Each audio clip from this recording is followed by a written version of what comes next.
اس لیے اللہ نے آپ کو پابند کیا کہ ایمان لاؤ، ایمان لانا فرض، اتقوا اللہ، اللہ سے ڈرو، اللہ سے ڈرنا بھی فرض، کونوا مع الصادقین، اور سچوں کے ولیوں کے ساتھ ہو جاؤ، ان کے ساتھ ہونا بھی فرض۔ مفتی صاحب قبلہ بیٹھے ہوئے ہیں، آیت میں تینوں امر ہے اور امر و وجوب کا فائدہ دیتا ہے، یعنی کہ یہ جو تینوں چیز ہے تینوں پر عمل کرنا یہ واجب ہے، یہ فرض ہے، ایمان لانا بھی فرض، اللہ سے ڈرنا بھی فرض، اور ولیوں کے ساتھ ہونا بھی کون کہہ رہا ہے؟ قرآن کہہ رہا ہے۔ تو اللہ ایمان اور تقوی کے بعد ولیوں کے ساتھ ہونے کی تعلیم کیوں دیتا ہے؟ اس لیے کہ جہاں عالم کا علم گھٹنے ٹیک دیتا ہے اس کے آگے ولی کی ولایت سہارا دیتی ہے۔ عالم کا علم نماز کے قریب لاتا ہے لیکن ولی کی ولایت نماز کو مقبول بناتی ہے۔ عالم کا علم مسائل روزے تک پہنچاتا ہے اور لعلکم تتقون پر ولایت پہنچاتی ہے۔ اسی طریقے سے انسان عبادت میں کوشش کرتا ہے اپنے علم کی وجہ سے، اور ولیوں کا ساتھ اس کی عبادت کو خلوص کے درجے تک پہنچا کر قبولیت کا ذریعہ بن جاتی ہے۔ بلکہ بڑے بڑے اہل علم جہاں ناکام ہوتے ہیں ولی ان کا ہاتھ پکڑ کر انہیں کامیابی تک لے جاتا ہے۔ اٹھا کر کے دیکھیں، اسی لیے اللہ نے علم والوں کو کہا کہ ولیوں کے ساتھ ہو جاؤ، ایمان والوں کو کہا ولیوں کے ساتھ ہو جاؤ، یعنی اگر ایمان بچانا ہے تو ولی کا ساتھ ہونا ضروری ہے۔ کون نہیں جانتا اس عالم کو جو کئی علوم کا ماہر تھا، جو تقریباً کم و بیش 500 کتابوں کا مصنف تھا، جس کی تفسیر کبیر آج بھی حوالے اور اتھارٹی کا درجہ رکھتی ہے۔ وہ تفسیر کبیر کا مصنف جسے دنیا اللہ اکبر حضرت امام فخر الدین رازی کہتی ہے، ساری دنیا سے مناظرہ کرتے رہے، ساری دنیا تقریریں کرتے رہے، ساری زندگی قرآن اور حدیث پڑھاتے رہے، دنیا میں ساری زندگی لوگوں کو پڑھایا، خوب علوم و فنون عطا کیا، اپنے وقت کا منطق کا امام، اپنے وقت کا فلسفے کا امام، اپنے وقت کا اللہ اکبر تفسیر سیر کا اور تاریخ کا امام، اتنے علوم کا فن، اتنے علوم کا ماہر، اتنے فنون کا ماہر، لیکن جب روح نکلنے کا وقت آیا تو شیطان سرہانے آ کر کے ایک چھوٹا سوال کیا، ایک چھوٹا سوال جس پر کسی کو اختلاف نہیں ہے امت میں، اللہ کے ایک ہونے کی دلیل کیا؟ پوری امت میں 73 فرقے متفق ہیں اس بات پر کہ اللہ ایک ہے۔ قل هو اللہ احد، آسان بات ہے، اللہ ایک ہے، لیکن شیطان آیا ایک سوال پوچھنے، ایک سوال، اللہ کے ایک ہونے کی دلیل کیا ہے؟ 360 دلیلیں دی اس عالم صاحب نے، فخر الدین رازی نے 360 دلیلیں دی، لیکن وہ دوسرا بہکانے کے لیے آنے والا بھی عالم ہی تھا۔ عالم جاہل کو دلیل دے تو جاہل چپ ہو جاتا ہے نا، لیکن اب عالم کے سامنے عالم بات کرے تو وہ بھی تو عالم ہے نا، بہت بڑا علامہ تھا نا وہ بھی، تو بلکہ لوگ تو عوام کے معلم ہے، وہ تو ملائکہ کا معلم تھا، اور مسئلے مسائل ایسے چھوڑتا تھا جنت میں جھولا جھولتے جھولتے، یہ مسئلہ بتایا وہ مسئلہ بتایا، لیکن اس کو مسئلہ بتانے پہ غرور آیا، اس کو مسئلہ بتانے پہ غرور آیا اور اللہ کے محبوب کا حسد دل میں سمایا، تو اللہ تبارک و تعالیٰ نے اس کے سر پہ زوال لایا، اور جب اس کے سر پہ زوال لایا تو اخرج کہہ کر اسے جنت سے باہر کر دیا گیا۔ پتہ چلا اتنا بڑا عالم معلم الملائکہ، جب کوئی عالم نہیں تھا زمین پر تو وہ عالم تھا، جب زمین پر کوئی عالم نہیں تھا۔ میں عالموں کا مخالف نہیں ہوں، میں نے تو اتنی بڑی بڑی فضیلتیں بیان کی ہیں نا، لیکن میری بات پوری سننا، آدھی چھوڑ کر مت جانا ہے، اس لیے کہ بات پوری سننے میں فائدہ ہے، ادھوری سننے میں نہیں۔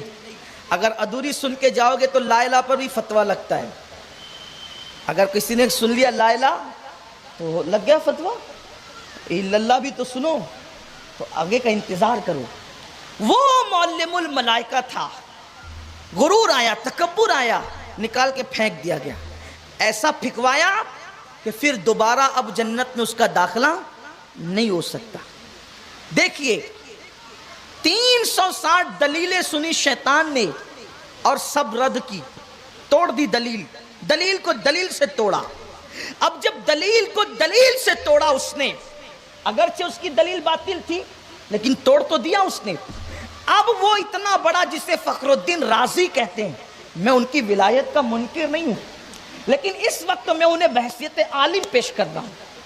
اتنا بڑا علامۃ الدہر جس نے تفسیر کبیر جیسی تصوف سے بھرپور کتاب لکھی، قرآن کی خدمت کی، جب 360 دلیلیں شیطان نے رد کر دی، پیر ڈگمگانے لگے، قریب تھا کہ لاجواب ہو کر اب زبان سکوت اختیار کر جاتی، ایمان متزلزل ہو جاتا۔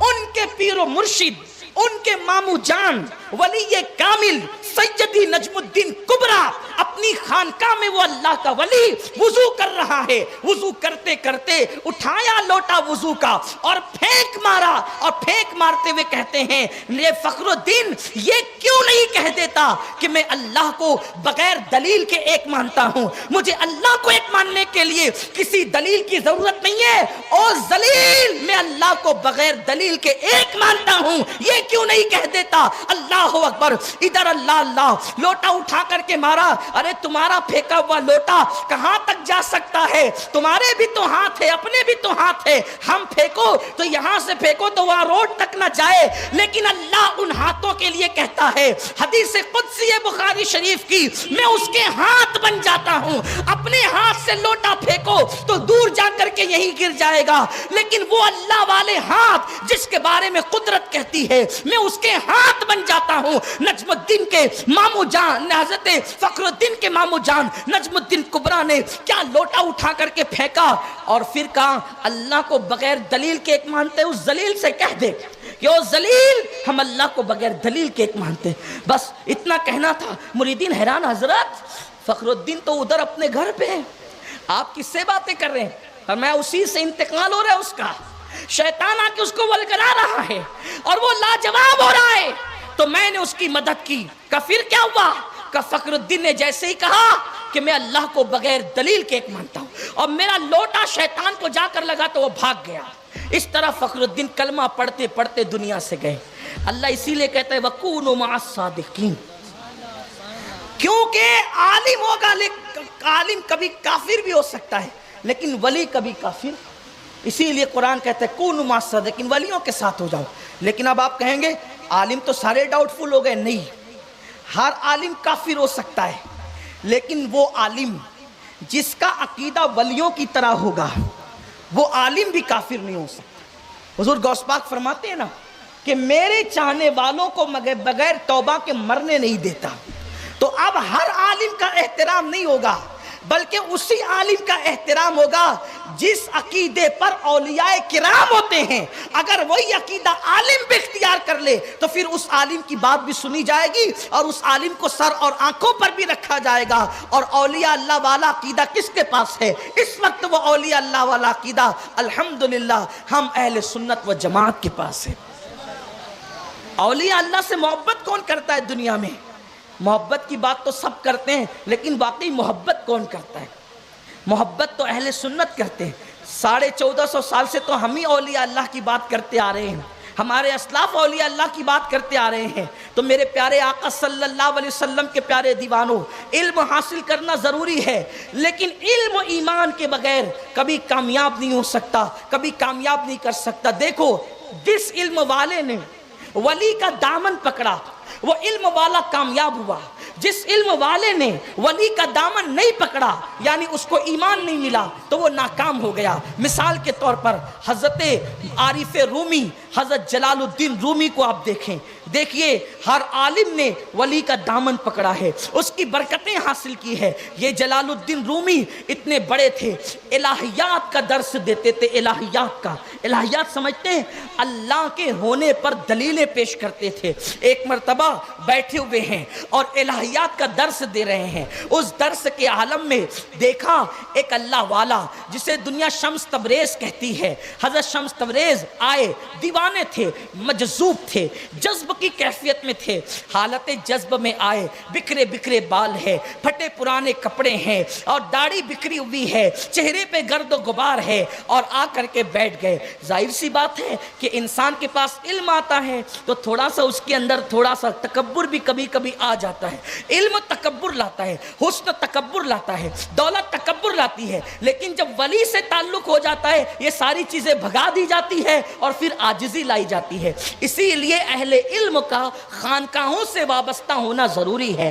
جو اہل علم خانقاہوں سے وابستہ ہوتا ہے، دیکھو سمجھو، ہم سنی لوگ یہ بات اس لیے کہتے ہیں کہ علم کے ساتھ اللہ والوں کا تعلق ضروری کیوں ہے؟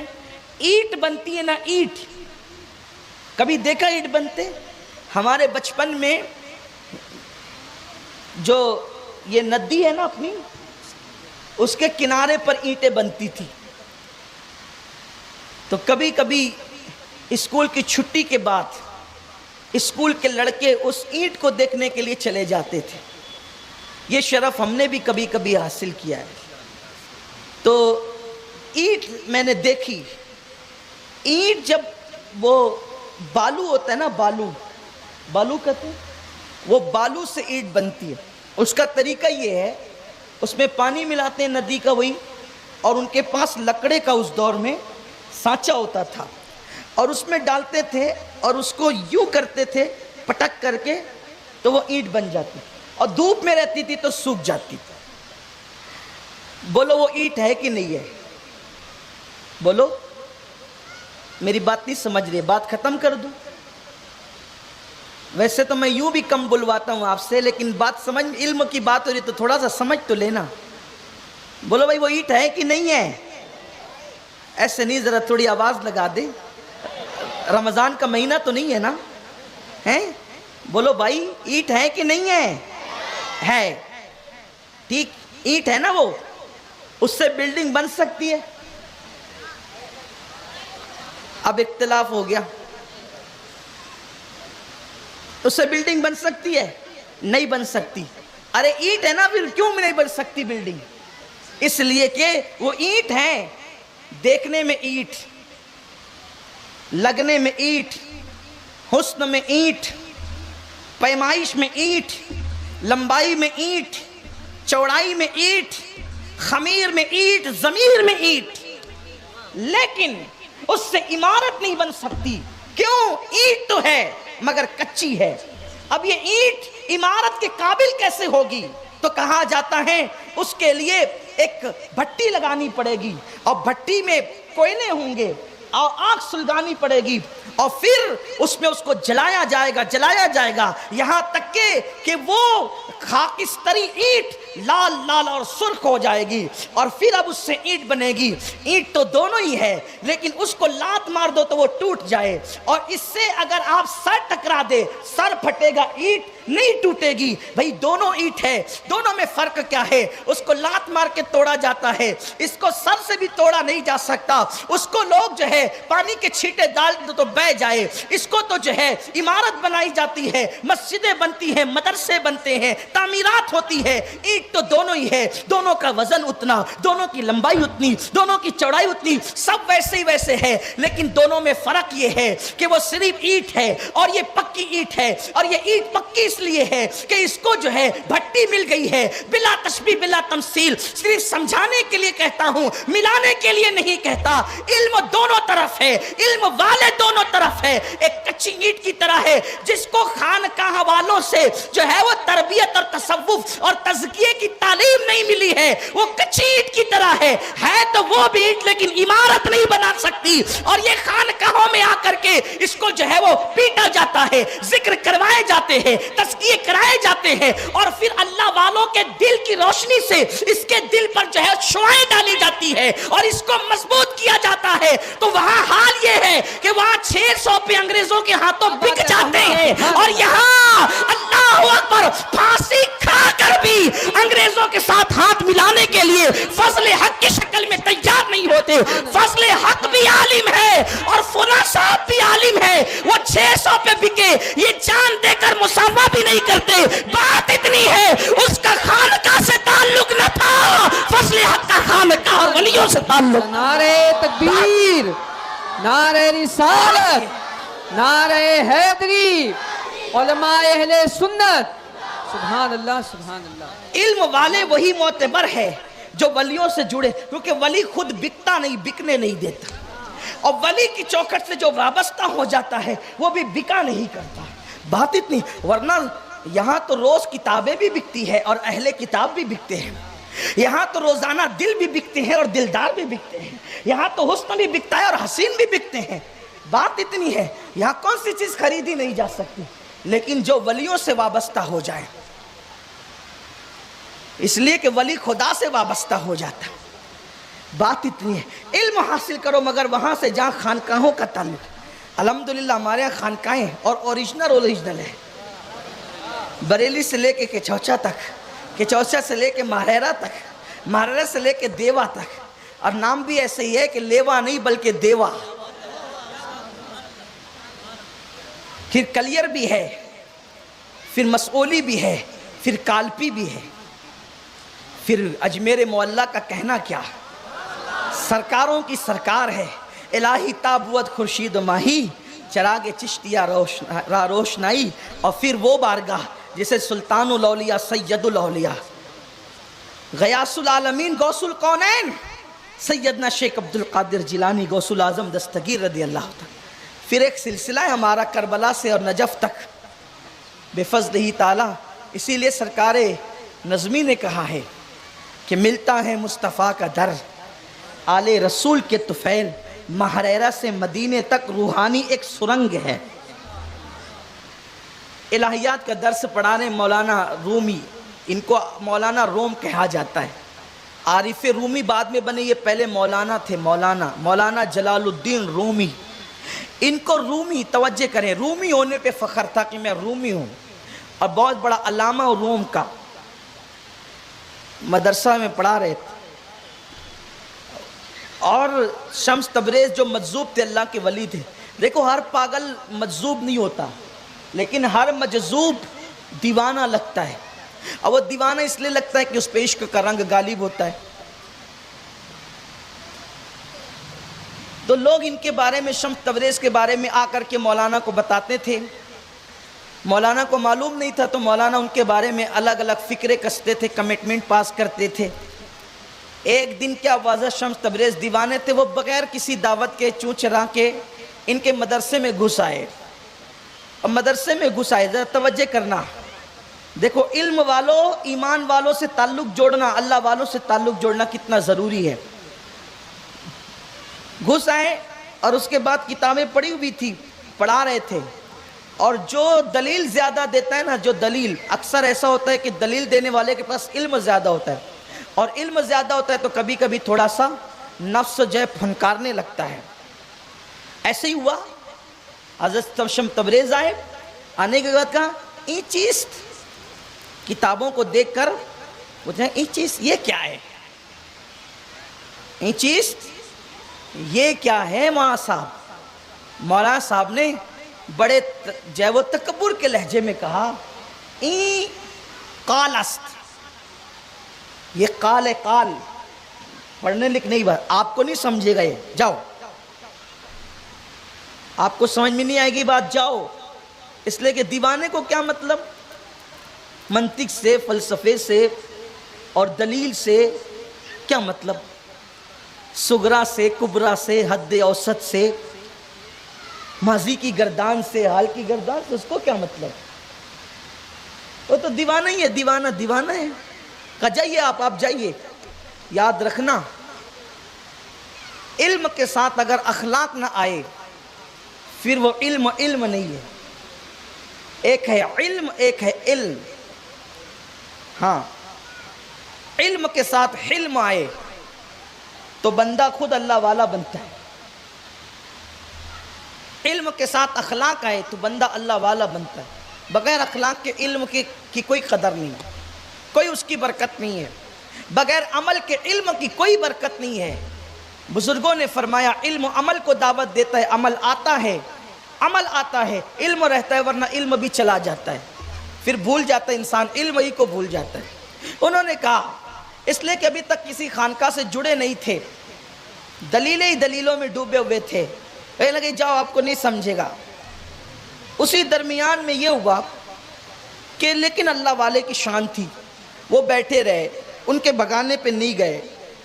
کوئی دوسری ضرورت پیش آئی مولانا کو، مولانا اٹھ کر کے گئے، انہوں نے ساری کتابیں اٹھائی اور جو مولانا کے مدرسے کا حوض تھا اس میں ڈال دیا۔ اب اس دور میں کتابیں چھپتی نہیں تھی بلکہ لکھی جاتی تھی کتابیں، تو اب جو روشنائی سے لکھی ہوئی کتابیں ہوں اس کو تو پانی لگے تو وہ بہہ جائے، چھپی ہوئی کتابیں کو ممکن ہے نہ بہے لیکن لکھی ہوئی کتابوں کو تو بہہ ہی جائے گا، اور ڈالا اس کے اندر۔ اب ظاہر سی بات ہے حوض میں کتابیں گئی، پوری زندگی کا سرمایہ اسی میں۔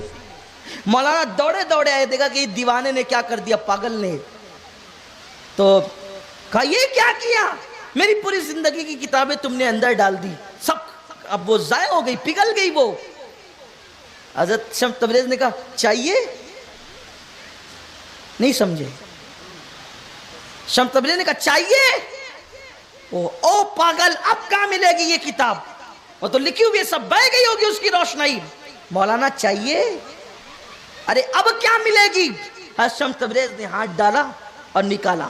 صوفیہ فرماتے ہیں اس کتاب پہ پانی کا چھیٹا تو دور کی بات، اس کتاب پہ پانی کا کوئی اثر بھی نہیں تھا، خشک تھی، نکال کر کے دیا، پھر دیا۔ مولانا کی آنکھیں پھٹی کے پھٹی رہ گئی۔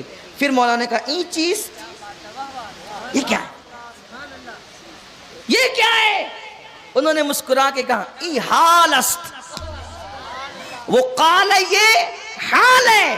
کہا اچھا پھر یہ بات ہے، قدم پکڑ لیے، پھر انہی کے ہو گئے، اور انہی کے ہو گئے۔ پھر اب تک کے علم تھا، شمس تبریز سے وابستہ ہوئے، عرفان نصیب ہوا، علم تھا، عرفان نصیب ہوا۔ علم اور عرفان میں فرق کیا ہے؟ جو پردے کے اس طرف ہے وہ علم ہے، اور جو پردے کے اس طرف ہے اس کا نام عرفان ہے۔ تو جب عرفان نصیب ہوا یعنی معرفت نصیب ہوئی، پہچان نصیب ہوئی، تو پھر اب شمس تبریز کی غلامی اختیار کر کے ان کو کوئی آر نہیں ہوتی۔ اب پاگل نہیں سمجھتے، کیوں؟ اس لیے کہ پردے کے پیچھے نظر چلی گئی تھی۔ اب دیوانہ نہیں سمجھتے، اب جاہل نہیں سمجھتے، اس لیے کہ آنکھیں روشن ہو گئی تھی۔ اب صرف ماتھے کی نہیں بلکہ دل کی آنکھیں بھی شمس تبریز کو دیکھ رہی تھی، کیونکہ شمس تبریز کو دیکھنے کے لیے شمس تبریز بننا ضروری ہے۔